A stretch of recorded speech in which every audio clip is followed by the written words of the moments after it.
Today we are going to discuss Galilean transformation equation. Now here हम क्या लेते हैं, दो फ्रेम लेते हैं, एक फ्रेम S है और दूसरा फ्रेम S डैश है। ये S डैश फ्रेम है और ये S है। S डैश फ्रेम एक v वेलोसिटी से एक समान गति कांस्टेंट वेलोसिटी से x डायरेक्शन में मूव कर रहा है, और दूसरा फ्रेम हमारा जो S है वो हमारा S फ्रेम स्थिर फ्रेम है। एस डैश फ्रेम इसके सापेक्ष में v वेलोसिटी से एक समान गति से यूनिफॉर्म वेलोसिटी से मूव कर रहा है। तो इसमें अगर हमारे पास कोई पॉइंट है P या कोई वस्तु है जिसके कोऑर्डिनेट S फ्रेम में x, y, z और t है, t टाइम पर है, और इसी फ्रेम में हमारे पास दूसरे फ्रेम में S डैश फ्रेम में इसी पॉइंट के जो कोऑर्डिनेट होंगे वो x dash, y dash, z dash और t डैश होंगे। क्योंकि हमारे पास जो है ये दूसरा फ्रेम जो है वो एक समान गति से v वेलोसिटी से x डायरेक्शन में मूव कर रहा है। हम इसमें जो हमने वेरिएशन पता करना है, लेना है, वो हम सिर्फ वेरिएशन x डायरेक्शन में पता कर रहे हैं और x डायरेक्शन में ही ले रहे हैं। y, z और में डायरेक्शन में हम वेरिएशन नहीं ले रहे हैं, क्योंकि एक ही डायरेक्शन के अलोंग हमें पता करना है कि कितना हमारे पास वेलोसिटी चेंज होगी या नहीं होगी।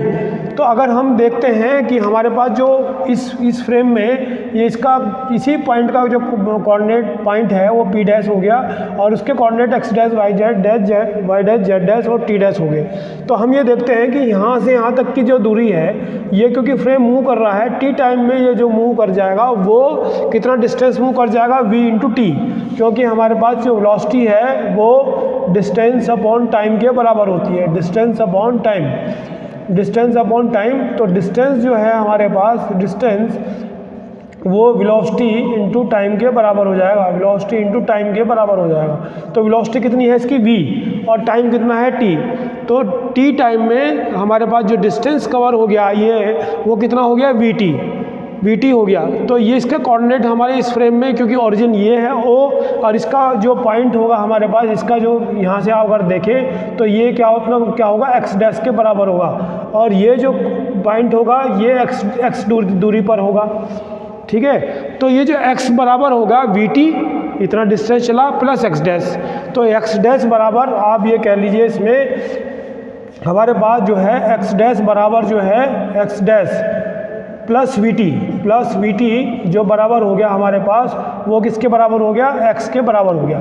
तो इससे x डैश की जो वैल्यू है वो x माइनस vt के बराबर आ गई। क्योंकि हम वेरिएशन हम x डायरेक्शन में ले रहे हैं खाली, तो x डायरेक्शन में ही वेरिएशन, ये इक्वेशन 1 हो गई।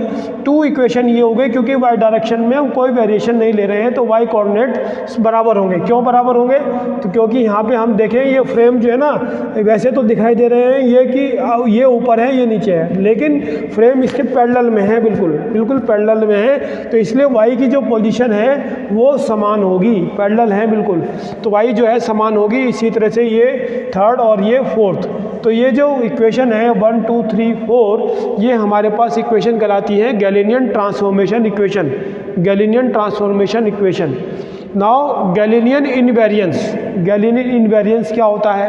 अगर हम देखें कि इसमें एस डैश फ्रेम में जो वेलोसिटी है वो हमने मानी ux डैश है, जो वेलोसिटी हमने मानी वो कितनी है, ux डैश है। तो हमारे पास जो वेलोसिटी है वो कितनी किसके बराबर हो जाएगी, डिस्प्लेसमेंट अपॉन टाइम। तो डिस्प्लेसमेंट कितना है, एस डैश फ्रेम में x डैश है, और t डैश क्या है, उसका टाइम है।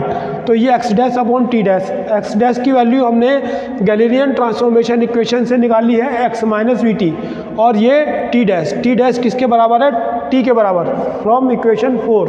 तो ये जो हमारे पास है x minus vt divide by t, और ये आ जाएगा x upon t minus v, और x अपॉन t किसके बराबर हो जाएगा, ux के बराबर हो जाएगा। क्यों, क्योंकि वेलोसिटी इन ये जो ux है वो किसके बराबर है, x अपॉन t के बराबर है। ये वेलोसिटी है इन द s फ्रेम, वो x अपॉन t के बराबर हो जाएगा। तो ux माइनस v, और ये हमारे पास जो है, अगर हम जनरल फॉर्म में लिखें, इसको जनरल फॉर्म में लिखें, तो ये u डैश बराबर क्या आ जाएगा, u minus v, in general form u dash बराबर u माइनस वी के बराबर हो जाएगा। नाउ इसको हम किसी इक्वेशन को डिफ्रेंशिएट कर देते हैं, डिफ्रेंशिएट कर दें तो डेल्टा u डैश बराबर delta u minus delta v, simple differentiation है।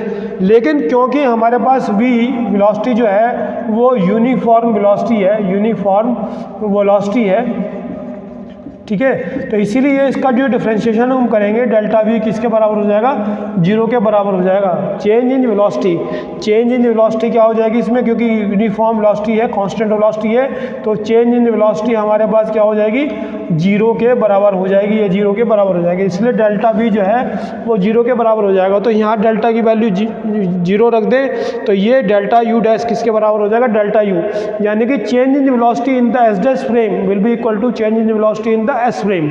ये हमारे पास रिजल्ट आ गया, यानी कि चेंज जो है वो हमारा वेलोसिटी में एस डैश फ्रेम में भी और एस फ्रेम में भी बराबर होगा, ये रिजल्ट आया है। इसी तरह से हम अगर एक्सेलेरेशन निकालें एस डैश फ्रेम में तो वो ए डैश होगा और उसकी वैल्यू क्या होगी, delta u dash divide by delta t dash, क्योंकि change in velocity divide by change in time. तो चेंज इन टाइम हम देखते हैं कि डेल्टा यू डैश जो है डेल्टा यू के बराबर आया, ये इक्वेशन 5 हो गई। फ्रॉम इक्वेशन 5 से डेल्टा यू के बराबर, और डेल्टा टी डैश जो है ऑटोमेटिकली डेल्टा टी के बराबर होगा। इससे आप देखें तो डेल्टा टी डैश जो है वो डेल्टा टी के बराबर होगा। इससे अगर हम देखें डिफरेंशिएट इसको हम करें तो delta t dash delta T के बराबर होगा। तो ये delta U divide by delta T और ये एक्सेलेरेशन के बराबर हो जाएगा, क्योंकि ये जो है acceleration in the S frame आ जाएगा।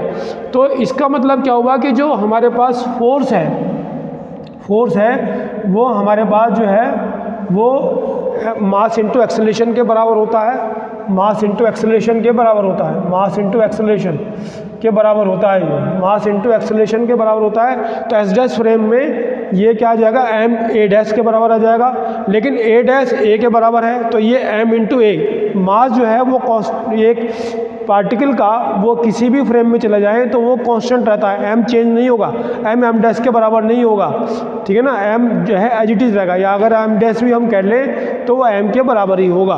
तो एम जो है ए डैश और ये एम ए के बराबर हो जाएगा, और ये फोर्स जो है इन द एस फ्रेम के बराबर आ जाएगा। तो ये इसको हम कहते हैं गैलीलियन इनवेरिएंस, यानी कि जो फोर्स हमारे पास एस डैश फ्रेम में लग रहा था पार्टिकल पर या वस्तु पर, वही फोर्स उतना ही इक्वल फोर्स जो है हमारे पास एस फ्रेम में लगेगा। There is no change in the force. तो संवेग संरक्षण का नियम यानी कि हमारे पास जो है कंजर्वेशन ऑफ मोमेंटम वो सेम रहेगा, and the force applied in the both frame will B same. Thank you.